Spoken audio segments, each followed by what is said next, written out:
Story, Lost Toys. I've been a Toy Story fan ever since I watched the Pixar shorts and trailers for the first movie. I thought the toys were funny. I got a kick out of watching Sarge and he's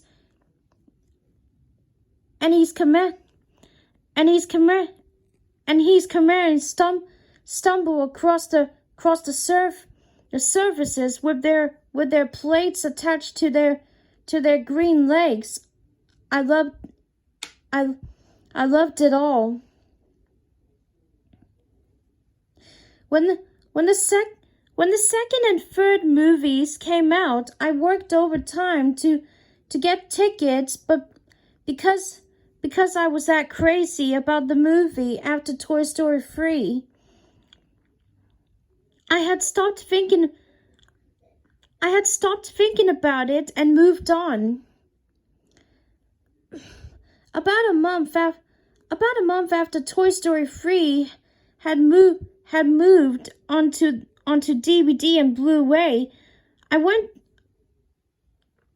to buy a copy on the internet. After searching for 20 minutes, I found an advertisement for a box set with 4 movies. I couldn't remember a fourth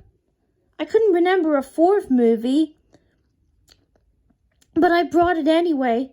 I paid for only $10 for the thing, so it didn't really matter to me. After a week later, I received the DVDs in the unmarked package with only the sent address on a white sticker and one word written on the top of the box: toys in messy writing. I brought it inside and took a knife to the tape, and it came off easy as pie, and pulled out the DVDs. In the package, it was a DVD collection of Toy Story and its sequels, a black DVD case, and an old musty Woody doll with its right arm chewed off, with his right hand chewed off. I tossed the box, now only holding the doll out on my porch. I popped the DVD in the black box into the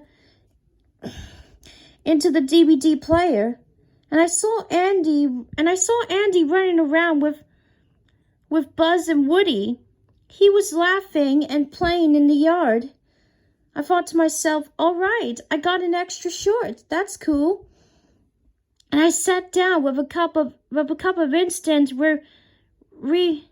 ramen and began to watch the film all the way through. Andy was playing in his room with Buzz and Woody.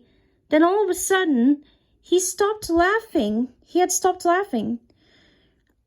Screamed for 1 second, then picked up Woody and Buzz without care. He then proceeded to walk toward his door.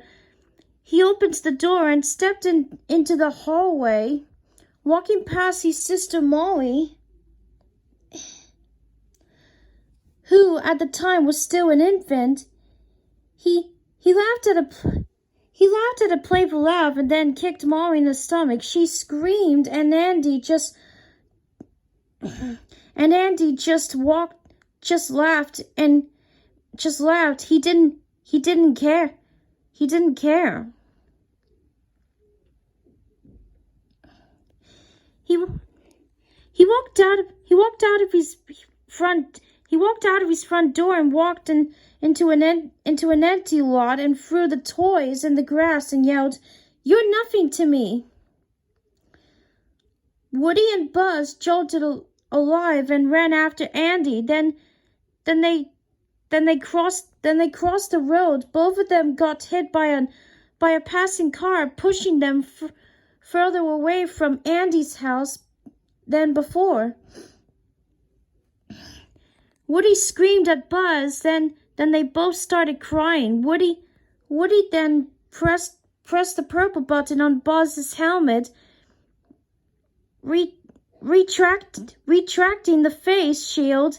Then in an instant, Woody pulled off his arm string and whipped it around Buzz's neck and strangled him to death.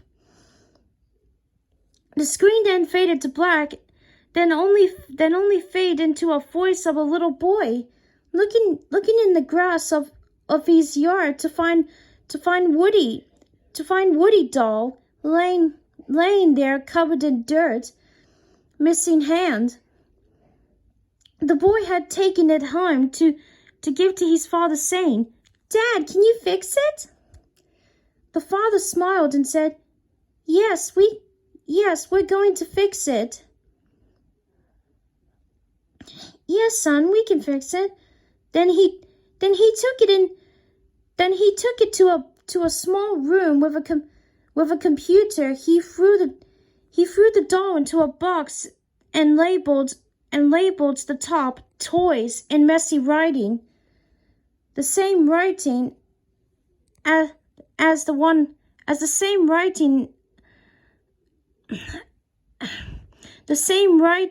as one on the box. The box I have received today.